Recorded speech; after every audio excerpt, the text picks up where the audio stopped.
আসসালামু আলাইকুম। আব্বু ওইদিকে আসো বাবা।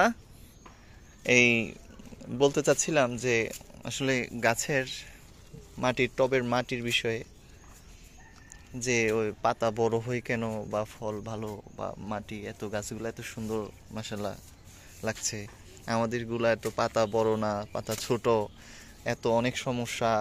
কোনোটার পাতা কুঁচকে যায়, কোনোটার পাতা দেখা যায় এরকম মানে সাইড দিয়ে কালো হয়ে গেছে। আবার একটাতে জি বাবা, এই তিনটাই কি তুমি ভাঙতে পারবা? জি বাবা ভাঙতে পারবো আব্বু। এমনি দিয়া জি জি পারবো পারবো পারবো। তাই কইয়া দেখাও।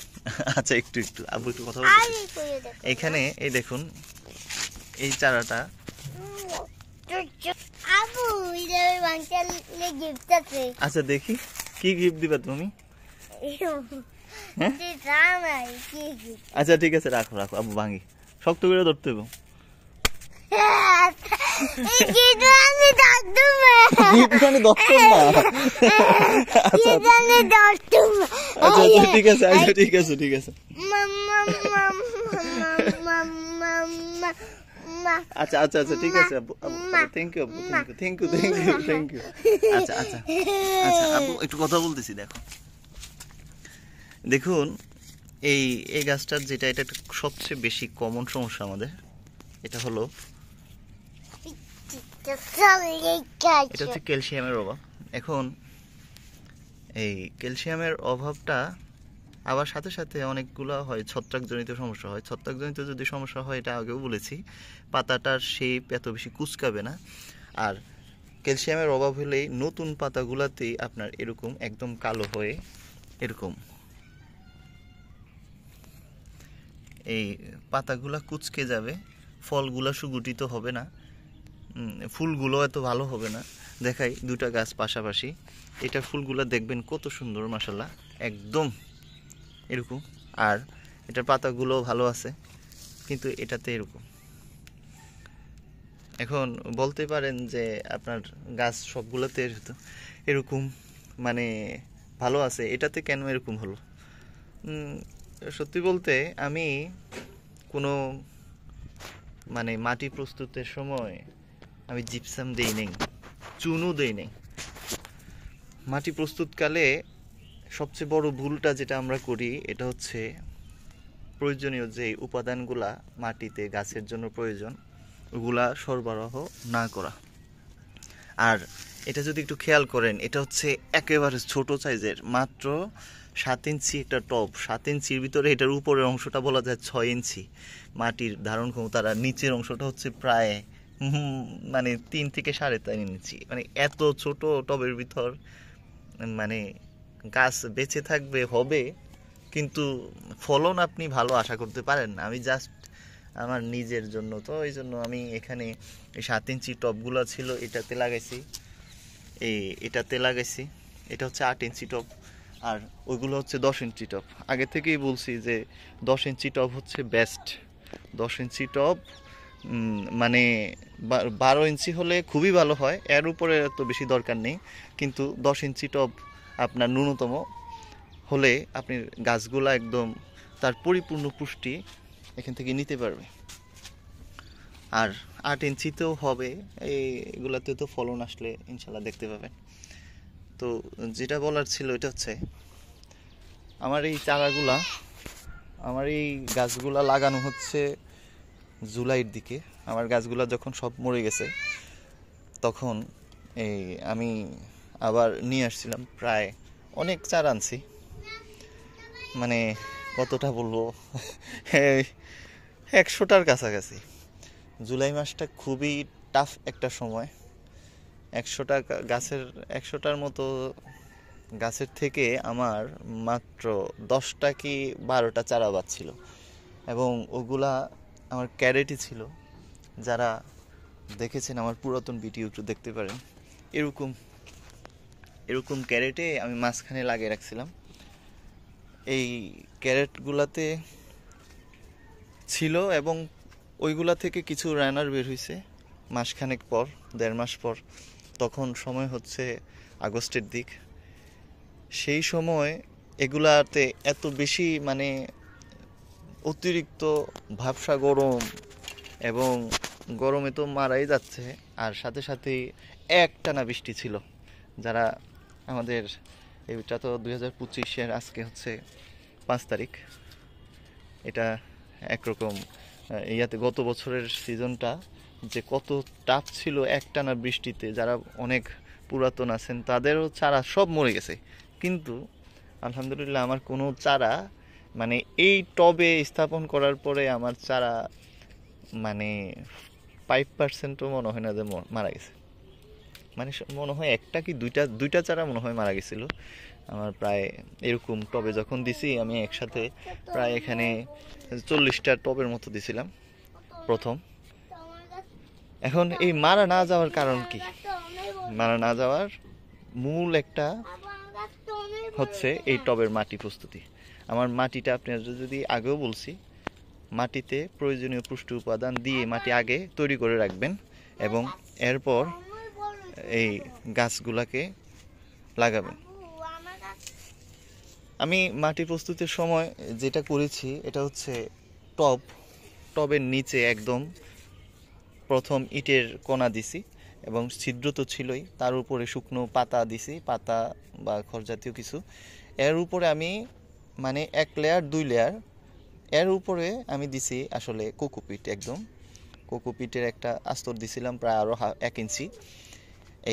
এই 3টা লেয়ার হওয়ার পর এর উপরের যে অংশটা, মাত্র একটুক অংশের ভিতরে দেখেন এই মানে আরও 3 ইঞ্চির মতো পরিমাণ, যেটা উপরের টবের যেটা মূল, ওইখানে আমার মাটিটা ছিল।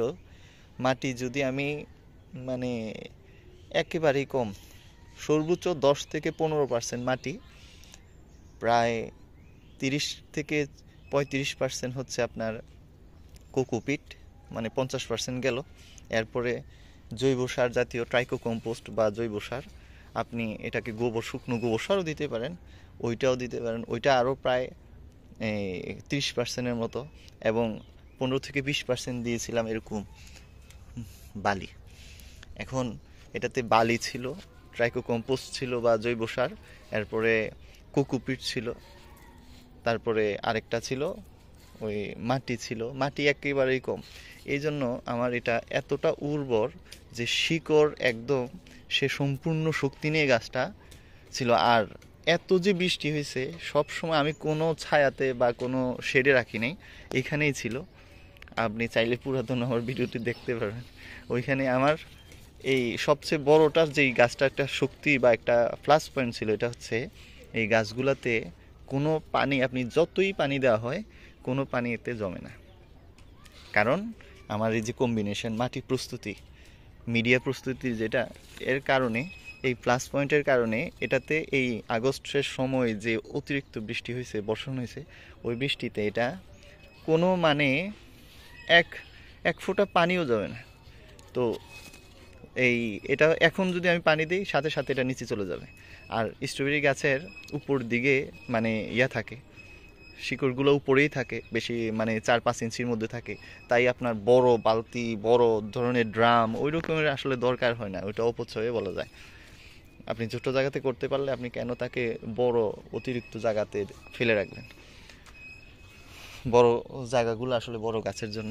তাই সবাইকে বলবো যে আগে প্রস্তুতি, ভালোভাবে মাটি প্রস্তুতি করবেন। এখন আমার ওই গাছটাতে যে পাতাগুলো এরকম কুঁকড়ে গেছে, ক্যালসিয়ামের, আমি তো বলেছি আমি আসলে প্রথমে কোনো চুন বা এগুলা দেই নাই, জিপসাম দেই নাই।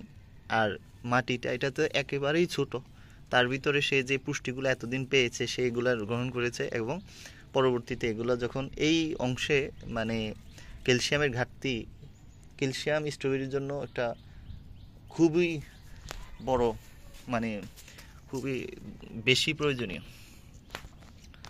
তো এই জন্য আপনি যদি ক্যালসিয়ামের ঘাটতি দেখা দেয় তখন এটা হবেই। এই জন্য আপনাকে যেটা করতে হবে, এখন আসলে এই ঘাটতিটা পূরণ করা অনেক টাফ। যখন লাগানোর আগে যখন এই ক্যালসিয়াম জিপসাম আর চুন দেওয়া হয় তখন এটা খুবই ভালো কাজ করে, আস্তে আস্তে অ্যাবজর্ব হয়। আপনি তখনও যদি ডিমের খোসা দেন, বা এখন যদি ডিমের খোসা, অনেকে বলে যে ডিমের খোসায় থাকে, বা এখন চুন এনে দিয়ে দিলেন, আসলে এটা অ্যাবজর্ব করতে গাছটার ন্যূনতম 15 থেকে 20 দিন বা 25 দিন সময় লাগবে। আর ডিমের খোসা থেকে দিলে, ডিমের খোসা থেকে এটা পুষ্টি গ্রহণ করতে প্রায় না হলেও মানে কত 1.5 থেকে 2 মাস তো চলে যাবে প্রাথমিক। এজন্য এই ডিমের খোসা নিয়ে আমি আরেকটা করব যে ডিমের খোসা আপনি কিভাবে দিবেন। তারপরও বলবো যে যাদের গাছ আছে তারা আগে থেকে যদি চুন না দেন মাটিতে, তবে অবশ্যই কিছুটা জিপসাম এই গাছের গোড়ার বাইরে, এই জিপসাম একটু বেশি দিলেও সমস্যা নেই, অতিরিক্ত বেশি দিলে আবার ভালো না, একটু দিয়ে রাখবেন। তাহলে আপনার গাছটা মানে একদম আবার কিউর হবে। তবে যেহেতু সিজনটা একদম সময় স্বল্প, মানে মাত্র 2 মাসের বা 2.5 মাসের মতো, তাই একবার সমস্যা দেখা দিলে এটা কিউর হতে হতে দেখা যায় যে সিজন চলে যায়।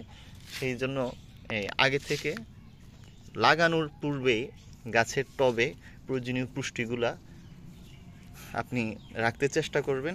সেই ক্ষেত্রে আপনার গাছগুলা একদম সুস্থ সবল সুন্দর থাকবে। দেখুন আমি এগুলোতে বেশি দিন হয় নাই লাগাইছি, এগুলা মাশাআল্লাহ এগুলা খুবই সুন্দর। মাত্র মানে এগুলো লাগাইছি যেন বেশি দিন হয় নাই, এগুলো মনে হয় এই 20-25 দিন আগে লাগাইছি। যদিও চারাগুলোর বয়স ছিল প্রায় 1 মাসের মতো। তার মানে এই গাছগুলোর বয়স আমার প্রায় 50 থেকে 55 দিন। আশা করছি এগুলাতে আরও 20-25 দিন পর ফুল আসবে। আর এগুলাতে তো ফুল আসতেছে।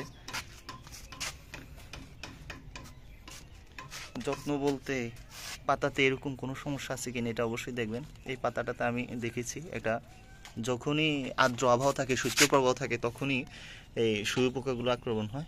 ওগুলো আপনি অবশ্যই এটাকে দেখতে হবে, কীটনাশক দিতে হবে যদি বেশি গাছ থাকে, আর না হয় কম থাকলে তো আপনি চেয়ে দেখে মেরে ফেলতে পারবেন।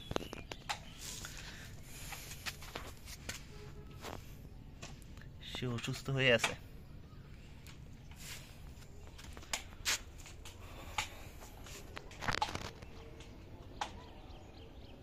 ভালো লাগছে দেখতে। আর কয়েকটা বিষয় আছে, এগুলা দেখি পরে আস্তে আস্তে জানাচ্ছি। এই গাছগুলো একদম মরমরো ছিল, আস্তে আবার কিউর হচ্ছে।